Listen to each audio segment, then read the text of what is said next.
తెలంగాణ ఉన్న పాకిస్తాన్లో ఉందా? మమ్మల్ని ఎందుకు రాని ఇక్కడ రావడానికి పాస్పోర్ట్ అవసరమా? కాంగ్రెస్ ప్రభుత్వం వయనాడులో పోటీ చేస్తాడు, సమైక్యాంధ్ర కోసం నిలబడ్డాడు, అప్పుడు ఎందుకు మాట్లాడలేదు వీళ్ళందరూ? తెలంగాణ అవే ప్రశ్నలా అనుమతి దొరక్కపోవడం, ఆయన ఆవేదన వ్యక్తం చేయడాన్ని మీరు కూటమి నేతగా ఏ విధంగా చూస్తారు?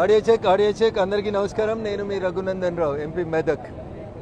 ముందుగా తెలంగాణ రాష్ట్ర ప్రజానికానికి అందరికీ కూడా తెలంగాణ రాష్ట్ర ఆవిర్భావ దినోత్సవం సందర్భంగా శుభాకాంక్షలు తెలియజేస్తూ, తెలంగాణ రాష్ట్ర సాధనలో అమరులైనటువంటి సుమారు 1200 మంది విద్యార్థులకి, విద్యార్థిని సోదరీమణులందరికీ కూడా ఈ సందర్భంగా ఆ అమరవీరులందరూ కూడా నేను శిరస్సు వంచి నమస్సుమాంజలు తెలియజేస్తూ, తెలంగాణ రాష్ట్ర సాధన తర్వాత జరుగుతున్నటువంటి అనేక రకాలైనటువంటి పరిణామాలు ఆ అమరవీరుల ఆత్మలని కొన్ని సందర్భాల్లో ఇబ్బంది పెట్టినట్టుగా మేము భావిస్తూ ఉన్నాం. కానీ ఏదేమైనప్పటికీ కూడా తెలంగాణ రాష్ట్ర ఏర్పాటు గత 6 దశాబ్దాల సుదీర్ఘ భారతదేశ చరిత్రలో ఒక పోరాటం. ఇడ్లీ సాంబార్ గో బ్యాక్ దగ్గర నుంచి మొదలుకొంటే తెలంగాణ రాష్ట్ర సాధన వరకు జరిగినటువంటి పోరాటంలో 69లో చనిపోయినటువంటి 369 మందికైనా, ఆ తర్వాత జరిగినటువంటి 2001 తర్వాత జరిగిన ఉద్యమంలో చనిపోయినటువంటి అమరుల ఆత్మలకి శాంతి చేకూరాలని, తెలంగాణ రాష్ట్రం దేశంలోనే అగ్రగామిగా నిలబడాలని, అదే ఆ అమరులకి మనం ఇచ్చేటువంటి అసలు సిసలు నివాళిగా నేను భావిస్తూ, ఈరోజు ఏ గడ్డ మీదకైతే వచ్చి యాదిరెడ్డి లాంటి సోదరులు అమరులై రాష్ట్ర సాధన కోసం పోరాడినరో వారందరికీ కూడా మరొకసారి శిరస్సు వంచి నేను అభినందనలు, వారి అమరత్వానికి జోహార్లు తెలియజేస్తా ఉన్నాను. జై హింద్, జై తెలంగాణ. సార్, మీ భాగస్వామ్య పక్షి జనసేన అధినేతని తెలంగాణలో సభ పెట్టలేకపోవడం, తెలంగాణ నవసంకల్పాన్ని ఒక తెలంగాణ సమస్యలపైన ఆయన మాట్లాడేందుకు ఒక సభ పెట్టుకున్నారు, దానికి అనుమతించలేదు. ఎట్లా చూస్తారు దీన్ని? ఇది కాంగ్రెస్ పార్టీ. రేవంత్ రెడ్డి గారు అంటారు మా కాంగ్రెస్ పార్టీలో ప్రజాస్వామ్యం ఎక్కువ ఉంది, ఎవరైనా ఎక్కడైనా ఎప్పుడైనా మాట్లాడొచ్చు అని అంటాడు. మరి అట్లాంటప్పుడు పక్క రాష్ట్రం ముఖ్యమంత్రి వచ్చి ఒక సభ పెట్టుకుంటే కాంగ్రెస్ పార్టీకి వచ్చినటువంటి ఇబ్బంది ఏముందో నాకు అర్థం కాలేదు. దేశంలో అనేక మంది అనేక ప్రాంతాలకు వెళ్ళి మాట్లాడుతూ ఉంటాం. రేవంత్ రెడ్డి గారు ఢిల్లీ కూడా వచ్చి మీడియాతో చిట్ చాట్ చేస్తూనే ఉంటాడు. అట్లే ఇంకో రాష్ట్ర ఉప ముఖ్యమంత్రి పక్క రాష్ట్రానికి వచ్చి ప్రెస్ మీట్ పెడితే ఎవరికైనా, లేదా సభ పెడితే ఎవరికైనా అంత ఆందోళన చెందాల్సినటువంటి అవసరం అయితే నాకైతే ఏం కనబడతలేదు. అంటే తెలంగాణ పాకిస్తాన్లో ఉందా? మమ్మల్ని ఎందుకు రానివ్వరు? ప్రజాస్వామ్య దేశం, కానీ ప్రభుత్వం ఇట్లా వ్యవహరించడం సరికాదంటున్నారు. అది నేను అదే చెప్తా ఉన్నాను. ఎవరు ఎక్కడ సభ పెడతామన్నా, ఏ నాయకుడు పోయి ఏ రాష్ట్రంలో సభ పెడతామన్నా అభ్యంతరాలు చెప్పాల్సినటువంటి అవసరం అయితే ఎవరికి ఉందని నేను అనుకోవట్లేదు. మరి కాంగ్రెస్ పార్టీ రేవంత్ రెడ్డి గారి నాయకత్వంలో ఎందుకు ఆ సభకు అనుమతి ఇవ్వలేదో కాంగ్రెస్ పార్టీ చెప్తే బాగుంటుంది అనేది. ప్రభుత్వం కూడా దృష్టి సారించాలి, బెంగాల్లోకి అమిత్ షా రానివ్వరన్నారు, కానీ అక్కడ బెంగాల్ ప్రజలు టీఎంసీకి పోటీ చెప్పారు. కేంద్రం కూడా తెలంగాణపై దృష్టి పెట్టాలని చెప్పి ఆయన కోరుతున్నారు. తెలంగాణ, భారతీయ జనతా పార్టీ రెండింటి మధ్యలో అవినాభావ సంబంధం ఉంది. భారతీయ జనతా పార్టీ లేకపోతే తెలంగాణ రాష్ట్రం లేదు.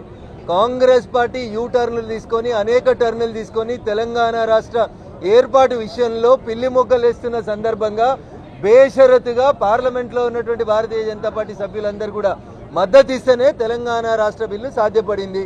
ఇక దానికి ఎవరు ఏం మాట్లాడినా కొత్తగా మేము చెప్పాల్సిందేం లేదు. మాకు ఒక్క పార్లమెంట్ సభ్యుడు లేకపోయినప్పటికీ భారతీయ జనతా పార్టీ సుష్మా స్వరాజ్ గారి నాయకత్వంలో లోక్సభలో బేషరతుగా మద్దతు ఇచ్చింది, రాజ్యసభలో అరుణ్ జైట్లీ గారి నాయకత్వంలో మద్దతు ఇచ్చింది. కాబట్టే ఆ రోజు తెలంగాణ బిల్లు పార్లమెంట్లో పాస్ అయింది. ఈ రోజు తెలంగాణ రాష్ట్రం ఎదుగుతా ఉంది, సుభిక్షంగా ఎదగాలని మేము ఈ సందర్భం కోరుకుంటాం. భవిష్యత్తులో తెలంగాణలో జనసేన పార్టీ అనేది పోటీ చేస్తా అంటారు. మీరు భాగస్వామ్య పక్షంగా ఉంది కాబట్టి అలయన్స్లో పోటీ ఉంటుందా?